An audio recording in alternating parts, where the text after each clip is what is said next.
nga ba ang AMAPS? Ang AMAPS or Amateur Media Association of Philippine Scouts ay isang samahan ng mga aktibong kasapi ng kilusang scout sa Pilipinas na nagnanais maging isang tauhan ng media ngunit walang sapat na kakayahan, pagsasanay at kaalaman.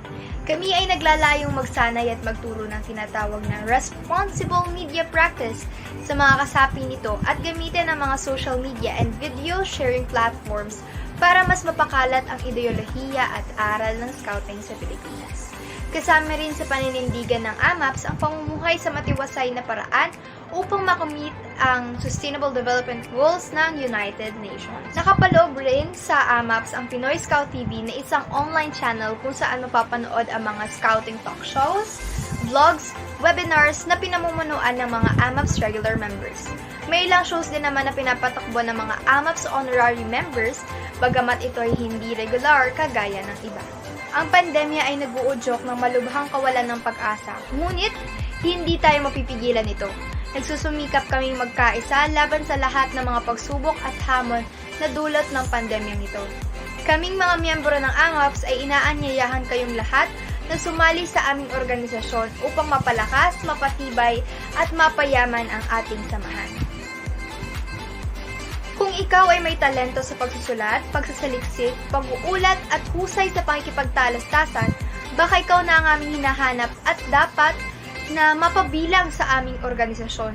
Sa inyong angking galing at talento, sa aming mga nabanggit na larangan, ikay magiging malaking tulong upang maisakatuparan ang aming misyon. Kung nais niyong mapabilang sa amin, i-message niyo kami sa aming Facebook page na Amateur Media Association of Philippine Scouts. Bukas ang aming page sa inyong aplikasyon at buong puso namin kayong tatanggapin. Muli, kami ang AMAPS, Media by the Scouts, for the Scouts. Magandang umaga sa inyong lahat.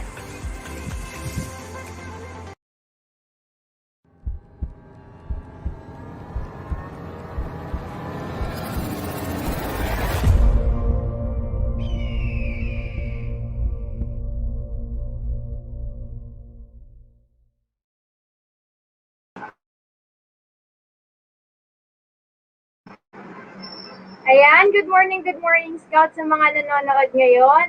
And now we're on our 5th episode of On My Honor. Matagal-tagal na rin simula nung nagkaroon ng huling episode On My Honor. And nung last time na meron tayong episode, it's all about the Outdoorsman rank and Airman rank. So ngayon, ang topic natin ngayon, it's all about the Venture rank.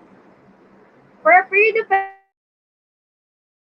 7 months as Airman or Seaman Scout Rank, Scouts will be able to prepare and have the second to the highest rank in senior scouting, which is the Venture rank. Arat na, come and join us as we talk about the Venture rank with our guest, Eagle Scout Jason Paul G. Mendez of Negros Occidental Council. Hello, good morning to our viewers.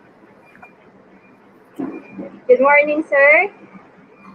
Good morning. Good morning from Negros Occidental. And good morning din po sa mga nanonood ngayon. Good morning, Sir Roy Lainesa from Bicol.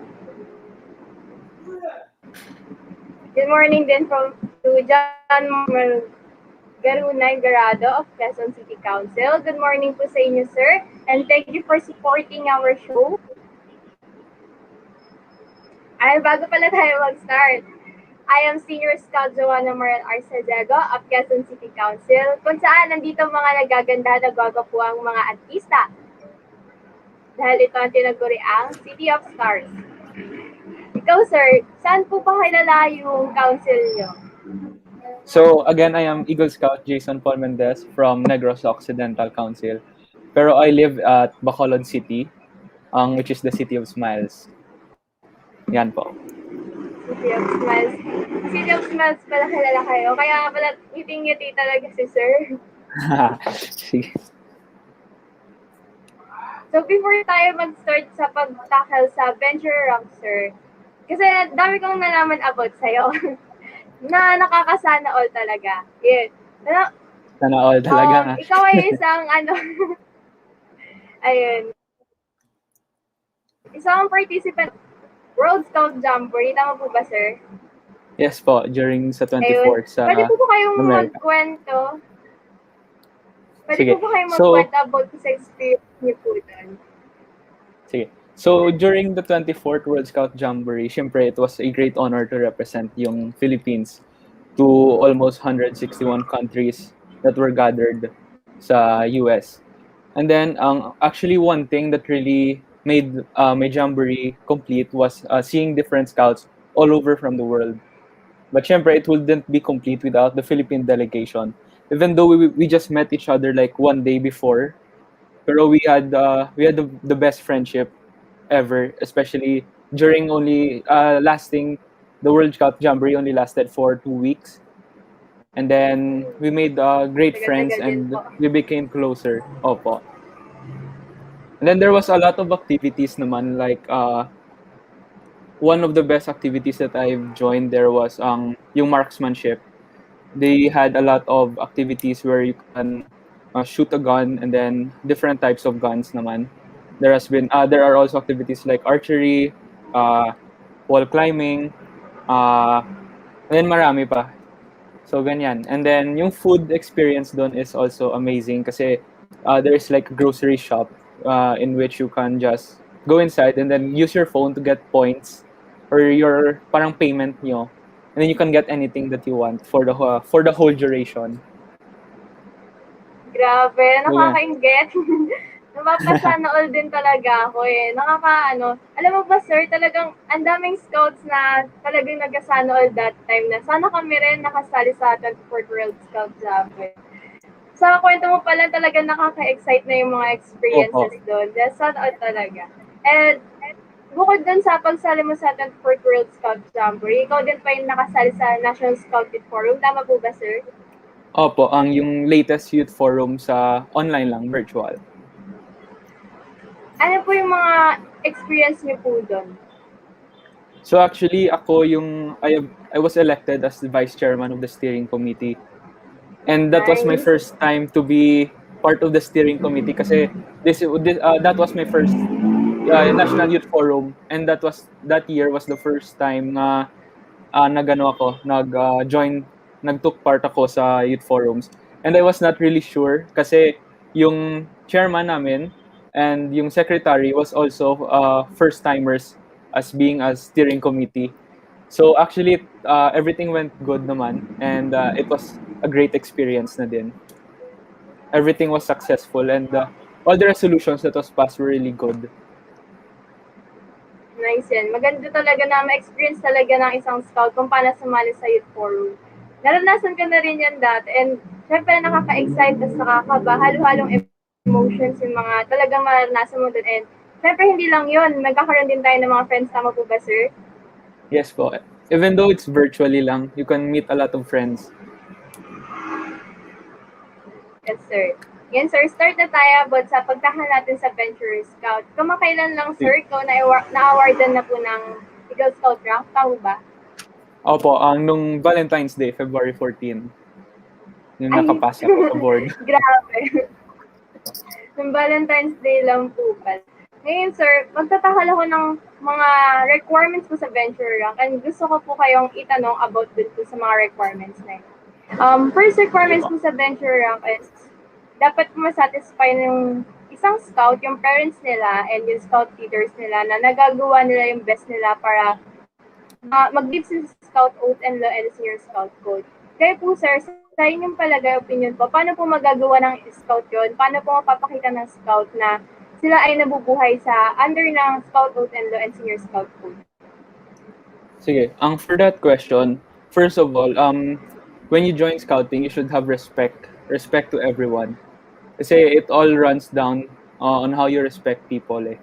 And then you can satisfy your parents by just doing good in your homes, helping sa chores, and of course showing them that you want you want to join this organization and you want to be part of this organization. Kasi when I joined scouting, it was not a clear vision of what scouting is. Kasi you would say Boy Scout, they would just go camping like that. But there's a bigger version of it na yes, ang Boy Scouts, they help the community. They raise community issues that would have significant ang yung may bagong yung bagong what do you call that? Parang may answer sa mga issues na binibigay ng youth.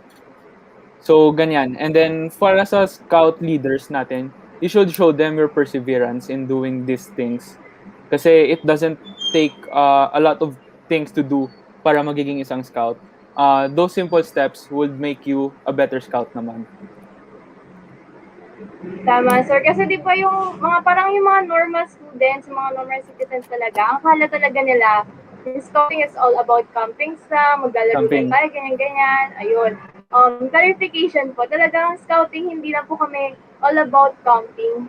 Kami rin po ay nakakatulong sa bahay, sa school, and sa community mismo. Kasi Yes po. hinahanda kami ng mga scout leaders namin para maging kapakipakinabang na citizen ng nation natin. Tama po ba, sir?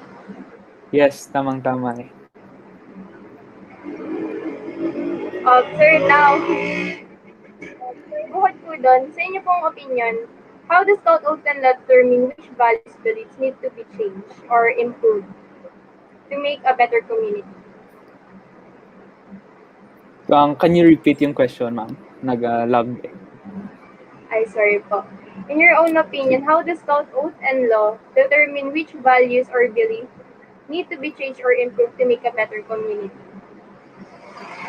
In my own opinion, the whole essence of the Scout Oath and Law would make the Scouts determined to have a better future, especially during this time of pandemic. A Scout is obviously helpful during this time of pandemics. As you can see around in social medias, that there are a lot of Scouts doing community projects during this time. And doing those community projects, I personally know that Scouts don't just do these projects to gain an award or do something important. But of course, they are doing this because they want to help the community, and that is why the Scout Out and Law is obviously here at the present. Yan. Talagang yung scouting talaga, parang minumol talaga tayo para mag-help talaga tayo sa community. And Community. by the Scout Out and Law, parang yun yung talaga naging guide natin, no? Para magawa natin yung mga duties and responsibilities natin as a scout, as a daughter, or brother, ganun. Yes po. And sir, yung specialist ratings nyo naman, di ba pagdating ng venture, mamimili po tayo ng mamimili po tayo specialist rating. Ano po yung mga specialist rating niyo po? Ang sa venture nakin, I got pioneering, cooking, and hiking as specialist ratings. Kasi sa council namin, it is somewhat, hindi naman siya required, pero ganyan yung mga basic na specialist. Kasi when you go camping or when you join community projects, you should know this types of merit badges, especially cooking and hiking. Kasi obviously scouts goes camping, and then you need to undergo hiking naman. And then syempre cooking, when you get the merit badge for cooking, it does not only help you sa camping but also sa bahay. Kasi in that way you can also prove to your parents na marunong ka magluto, ganyan. And then sa pioneering, you could use it naman sa future eh. Ayun. Sa pioneering, sir, ano po yung mga projects na nagawa niyo po doon? Sa pioneering, gumawa kami ng miniature structure. Ako gumawa ko ng camp gate, and then nagawa din kami ng board of nuts sa pioneering namin. For cooking, during board of review, nagluto kami ng, I think that was tinolang manok. And then sa hiking, nagbasa kami ng compass at nung nag-trail signs, yung sa trail signs. Kailangan mo marunong gan. So, ganyan lang yung sa specialist. Ano pa po yung isang specialist niyo po? Ang sa amin, it was only 3 merit badges lang. Pioneering, cooking po, tsaka ano po isa, sir? Hiking. Yung hiking, opo. Hiking po. And, tapos, sir, ano po yung mapapayo niyo po sa mga gusto mag-i-aim po ng venturer rank? Obviously scouts, kapag gusto niyo mag-proceed or go to a higher rank, especially yung one of the biggest steps is venture kasi ito yung second highest rank ng Boy Scouts na ino-offer. You should have the perseverance and you should believe in yourself. Kasi you will take sa old advancement scheme, you will take 16 merit badges all in all. And those 16 merit badges are no joke. Ang maraming requirements and that you need to accomplish and you need to learn. And then you should never quit or you should never say sige na lang hindi ko na to pagkunin. I'm okay with Outdoorsman. Kasi you should believe again in yourself kasi those merit badges would help you in the long run naman sa life ninyo. Kasi, di ba, yung mga merit badges din natin, magagamit din naman natin yan. Halimbawa, yun nga, sa hiking, pioneering, in case of may mangyari na hindi naman inaasahan, like, papunta tayo sa kabundukan, gano'n, di ba, sir? Opo. Same din sa safety and first pag-usapan aid. naman po natin, yes, yun talaga yung pinakakailangan natin eh. Sir, yung sa Eagle Scout Rank naman po, ano po mga specialists yung kinuha niyo po? Ang sa Eagle Scout Rank ko, nakuha kong specialist merit badge is yung farm management, duck racing, at rabbit racing.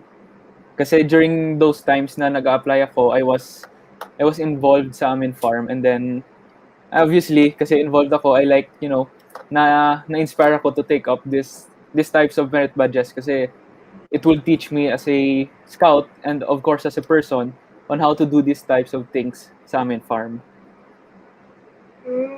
Parang sir, hindi ako familiar sa mga merit badges na yun. Pwede ba kayong magsabi kung ano po yung mga requirements po and ano nyo po na-achieve yun? Yung sa farm management, one of the basic things that you need sa farm management is obviously to have even just a small farm lang that you could manage. Under farm management, you could have plantations of different fruits. Sa amin kasi it was sugarcane kasi we're from Negros eh. And then you could also have when you raise animals like poultry, pigs, chicken, ducks, ganyan, turkeys, mga ganyan. So under farm management, gumawa ako ng layout para sa aming farm on how would you make your farm better, and then different tools and equipments that you use sa farm. And yes, ganyan lang. Actually, it's basic naman sa farming, yung farm management. How will you handle your farmers? How will you make your farm better? Like ganyan lang. Kaya po pala yun yung kinuha yung merit badges kasi ano na rin po kayo din, parang kasama na yun sa buhay niyo, tama po ba, sir? Opo. Kasi obviously we're from the province eh. Opo. Yung sa duck racing na naman. Kasi ano yun? Sige po, sir. Yung sa duck racing na actually na-inspire ko kasi when you go sa mga farms ng mga farmers, obviously nakikita natin na they would just lived out with ducks, chickens that they grow sa backyard nila. And then when you take up duck racing, you will actually learn more than what you expect kasi you will know how to select males from females of different breeds. You will also learn different domestic breeds and native breeds. So, yan yung natunan ko sa duck racing. And yung isang malaking advantage when you take up duck racing, you should always check and monitor your ducks. Kasi sa akin, I made a booklet, na yung laman ng booklet was kano sila kagaan, how old were they sa itong kilo, magkano yung food intake nila, mga ganyan-ganyan. So, ako I suggest duck racing sa mga nasa probinsya. And yung isang po pong merit badge, sir? Yung rabbit racing, kasi during the pandemic, I found out that rabbit racing was a good alternative as meat. So, I started breeding rabbits na, and then now I am having my own somewhat type of a business na that I breed rabbits and then sell them for meat. So we are connected with some chefs here in Bacolod that cooks rabbit stew. We have also rabbit lechon, and then ganyan. Kasi with in terms of rabbit racing, when you look at the requirements sa MB Center, hindi naman marami. It is just, I think there was only 3 points. You should breed rabbits. You should know different types of breeds. And then, you should know how to select if it's a boy or a girl. So, easy naman. Parang nakaka-amaze, sir. Kasi ako mismo dito ako sa Manila, hindi kami talaga kumakain ng rabbit or as in buong buhay ko, di kami kumakain ng rabbit. Tapos di ko rin na-try mag-breed ng mga rabbits, mga dogs. Never ko na-try mga ganyan-ganyan since sa Manila kami, dito kami. Parang ang sarap siguro matry yung merit badge siya Yung ganyan. ganitong Ma-aim buhay, siguro yung opo. merit badge na yan. Tapos Opo, susunod switch tayo, sir. Kasi when you take this merit badges, hindi naman siya for the requirement eh. You could use it naman again sa life mo, especially when you would like to take the course sa college na involves sa farm or sa environment. Ganyan. Saka, di ba sir, mas nakaka-help din talaga pa nagbe-breed tayo ng hayop sa environment Opo. natin since nauubos na yung mga hayop ngayon and yung sa rabbit po sir, di ba may, sa pagkakalam ko po sir, yung iba po, ayaw po nila kumain ng meat ng rabbit. Tama po ba? Yes po, Pwede niyo pero ba kami i-educate about it? sige. So regarding sa rabbit nga kinakain, there are two types of rabbits. Meron pet and fancy type or yung meat type. Yung ginagamit namin is obviously yung meat type, which is obviously used for meat na niluluto. And I think Philippines is one of the countries na hindi pa kumakain ng rabbits. Pero when you go sa Europe, some places sa Asia, marami na nagluluto ng rabbit. And in fact, sa US, makikita mo lang yung mga rabbits sa forest and then pwede nyo lang katayin and then kakainin. So actually, there is also a law regarding eating rabbits and it is actually approved already. So, hindi naman maano yung rabbit eh. Alam niyo na sa mga natatakot kumain ng rabbit. And ngayon ko lang Masarap, nalaman yun, masarap. sir, na meron pala na akala ko pwede talagang lahat nakakainin. Yung pala may pang pet and talagang kinakain Opo. ko. Tama po ba yun? Yes po, ma'am. Kasi yung sa pet type, ganyan yung, Ayun. I think yung makikita nyo sa mga pet shop, yung mahaba yung balahibo. Pero yung sa meat type, ito yung mas malaki. Na parang for breeding din. Ano po sir yung mga pinapakain mo po din sa rabbits na yun? Yung sa rabbits Saka namin, yung mga pinagbabawal din po. yung sa rabbits namin, we feed them most of the time with grass na lang for it to become organic. And then we have special pellets that our farm gives. And then hindi pwede sa rabbit is yung mga wet grass na lang, mga like yung kangkong. Kasi baka pwede siya pero not all the time. Hindi din pwede all the time yung treats. Like yung cabbage, carrots, kasi yung tae nila ay magiging basa at hindi yun pwede sa rabbits. Isang big no yan sa rabbit racing. Yung hindi pwede, I think, yung rice, kanin, yung ulam, hindi pwede. They would prefer to have grass na lang. Yung pala bawal. Kaya siguro namatay rabbit namin dati. Kasi dati may rabbit kami, pero pinapakain namin ng carrots, cabbage, mga ganun. Kasi yun yung akala namin dapat pakain sa kanila. Now I know, sir. Mag-aalaga ulit ako, grass na lang po. Opo, grass na lang. And actually, when you breed rabbits, hindi siya magastos kasi makakuha ka na ng grass. And madami pang grass eh. As in, grass lang po sa tabi-tabi. Opo, yung grass po dun sa Opo, pwede din yan. Kasi sa amin, marami pa eh. I'm not sure sa Manila. Sa Luzon Park siguro sa'yo dun meron. Opo. So, ganyan. Pwede pala yan. Sino naman po nag-convince sa inyo na mag-scouting po, sir? Sa scouting, actually, I started scouting nung grade 3 pa lang ako sa school namin. And then, I just joined kasi sa scouting, nung elementary days pa kapag mag-scouting ka, nagka-camping, ganyan. And then, when I transferred sa junior high school, yung brother ko ay nasa scouting din. And then, some of my relatives are also sa scouting. So, nag-decide na lang ako mag-join. And then, ganyan, na-pursue ko na. Naka-achieve na ng ibang ranks. And then, yung ibang awards at maka-join na sa jamborees. Anong feeling, sir, na achieve mo na yung Eagle Scout rank? Actually, yan na lang yung isang hope ko nung nag-start ako sa junior high na makagiging Eagle Scout. Kasi when you reach Eagle Scout, obviously, yung sa iba, it's the end na of the journey as being a scout. Pero when you reach the Eagle Scout, you should not forget what were you before you join scouting. Kasi it will take you 2 to 3 years or sometimes 4 years to become an Eagle Scout.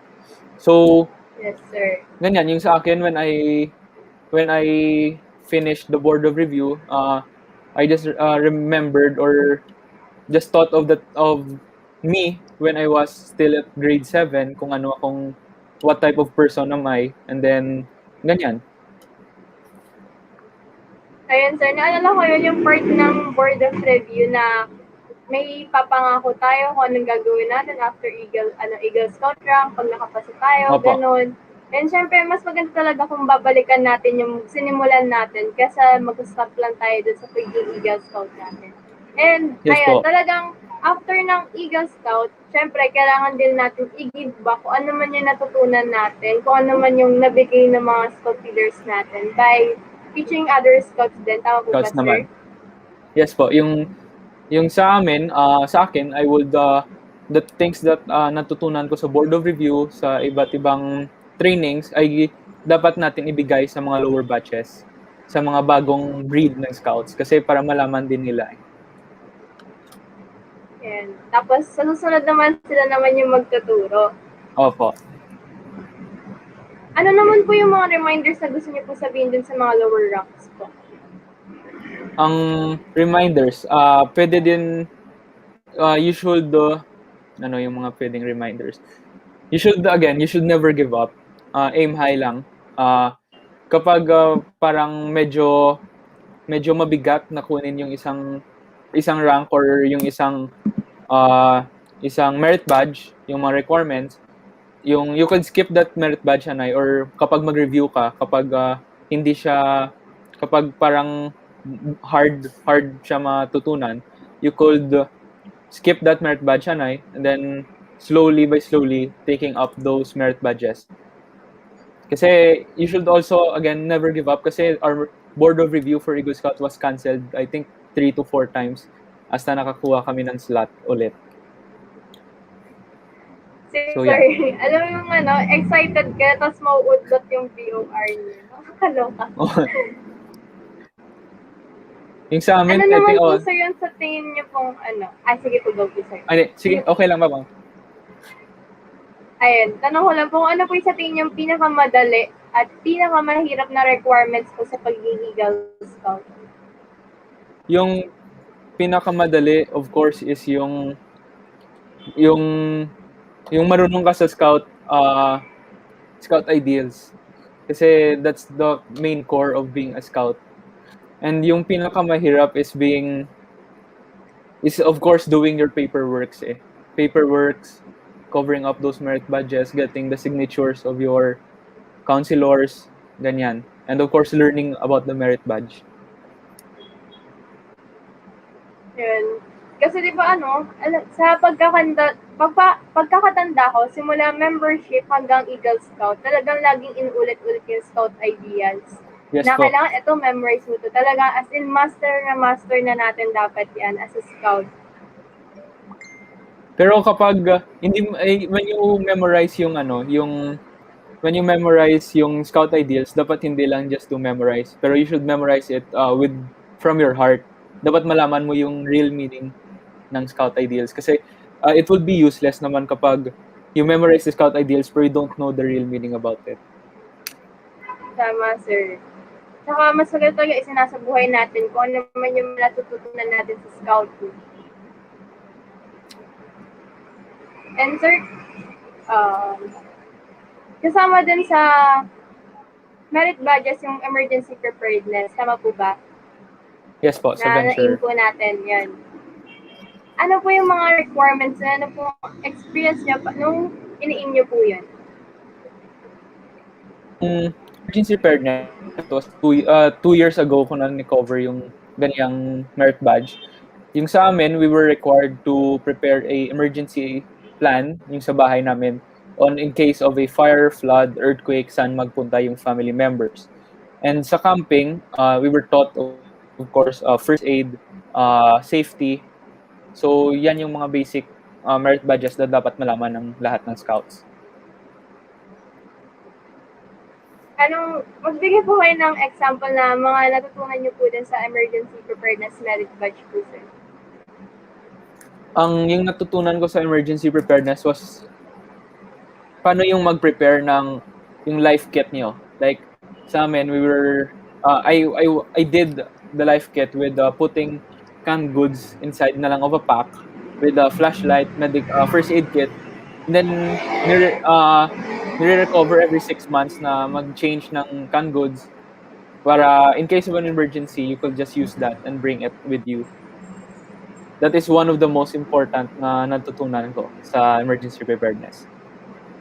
Naalala ko sa amin, sir, halos, ayun, every Saturday meron kaming outfit meeting. Tapos, ang training namin dyan, it's about bandaging, transportation, how to heal the wound. Puro ganun yung mga natutunan namin dun sa emergency preparedness. And syempre, kasama din, parang naka-insert na rin din yun sa emergency preparedness na dapat maging prepared tayo kung paano gawin yung mga ganito, ganyan.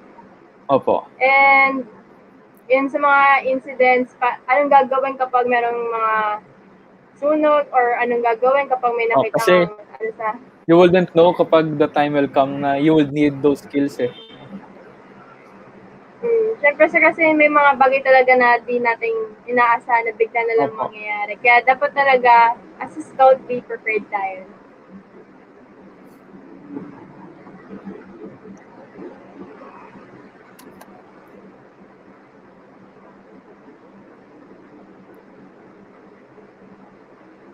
I may nag-comment, Sir David. Sabi ni Sir David, there's no such thing as paperwork in any advanced scheme.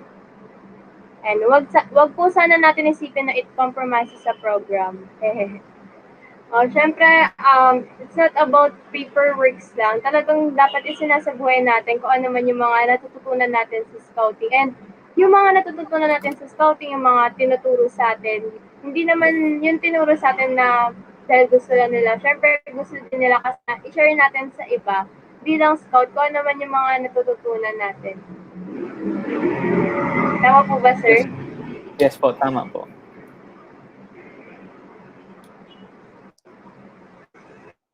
Baka may mga questions yung yung viewer. Nahihirapan. Saan naman yung... yung I think yung sa akin was yung sa nation, yung citizenship in the nation. Kasi it covers up a lot of things, especially yung sa 18 articles, yung 1987 Constitution. Yes po, diyan po ako nahirapan. Kasi yung sa council namin, ang sobrang strict sa ganyang merit badge. So I had to review a lot of times, and then nung pumunta na ako sa panelist, that was my first merit badge na kinuha nung venture na panel. Nung pumunta na ako, na mind block ako, nawala lahat na natutunan ko. So, nag-out muna ako sa panelist and then bumalik na ako and then nakuha ko na. Yun, buti na lang, sir. And may nag-comment po na viewer natin. Sabi ni Sir Parpajay, paperworks include gathering of evidences of learning of the scouts and documentation and certifications. Yes, sir. Tama po, agree po kami. And sa mga viewers po natin, if may questions po kayo kay sir about Venturer and Eagle Scout Rank, you can comment po. And syempre, to support our show, you may send stars po.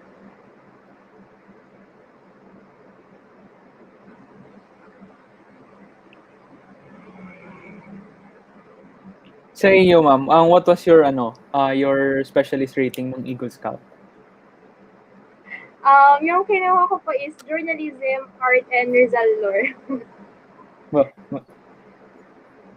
okay, yung sa Journalism Rizal. kasi, ko yung simula junior high school ako, until siguro grade 11, part ako ng journalism club namin sa school. Tapos sa art, I'm into arts since yung daddy ko is painter. Tapos sa Rizal Lore, wala lang. Idol ko lang si Rizal, kaya yun yung napili kong mga merit badges. Tapos yung sa venture naman, parang katulad lang din sa inyo, sir. Pioneering fighting din yun sa akin. Yun din, ganun na ganun lang din yung kinuha namin na merit badges. Kasi ito yung mga basic na specialist ratings na kailangan natin. Bago po talaga magpunta din sa Eagle Scout Rank. And parang yung sa Eagle Scout Rank, napapansin ko talaga, parang doon, kung ano talaga specialist or talent, yung pinaka-hobby talaga ng isang scout, doon natin malalaman kung ano yung merit badges na kinukuha talaga nila. Tama po ba, sir? Opo. Actually, yung mga kinukuha nating specialist rating, it reflects kapag kung ano yung gusto natin kunin sa college or what we want to pursue in life Yes, I agree, sir. Kasi ako din, parang nafe-feel ko na parang gusto ko mag-journalism talaga sa college. Kaya yun din yung kinuha ko merit badge. How about you, sir? Opo. Ano po ba? May bala ka po bang pagpatuloy po yung mga natutunan mo po sa rabbit racing po? For me, I will take up dentistry sa college course nakin. Pero I would obviously still use rabbit racing and farm management kasi I will just have this merit badges or these types of I will just have my farm on the side na lang. Pero I would more concentrate more sa of course sa field of dentistry. Okay. Parang ano lang po, business ganun po, or hobbies lang Opo. talaga yung Hobby na lang po. pag-rabbit racing. Okay pala.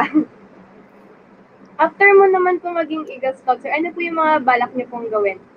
Balak niyo po ba mag-anahaw, mag-rover scout na po? Sa akin, I would like to pursue anahaw kasi marami pang merit badges we have to, we could still encounter na kasi I think we have more than 170 merit badges to choose from. And I think I still have a lot of interest sa ibang merit badges.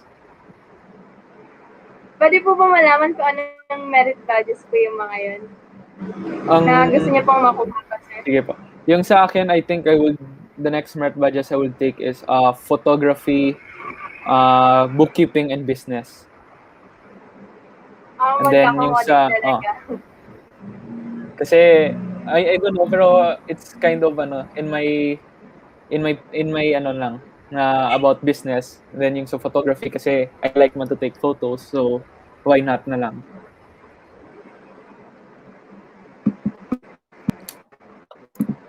Into business po pala talaga si sir. And ayun talagang yung scouting hindi lang siya about puro camping. Tingnan nyo, si sir natututo siya na paano na rin mag-handle ng business. Ngayon, meron na siyang business sa rabbit racing. Tapos, alam niya na kung paano gawin yan. Yan. Opo. Ang scouting does not only cover campings lang and yung mga cooking, yung knot tying, there are still a lot of things that you could discover.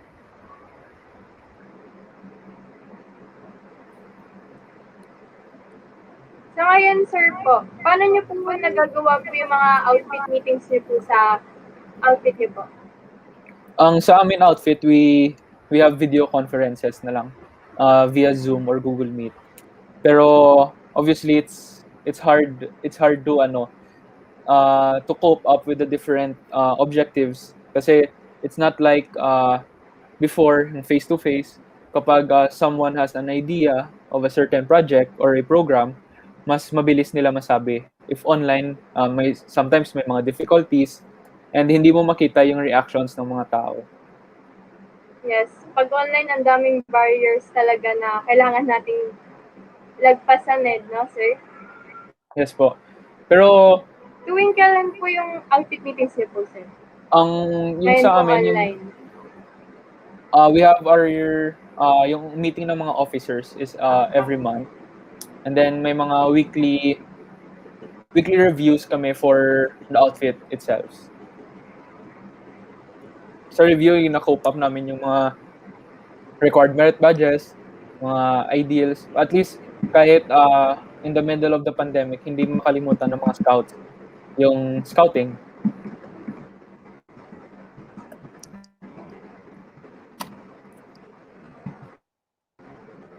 Yun talaga.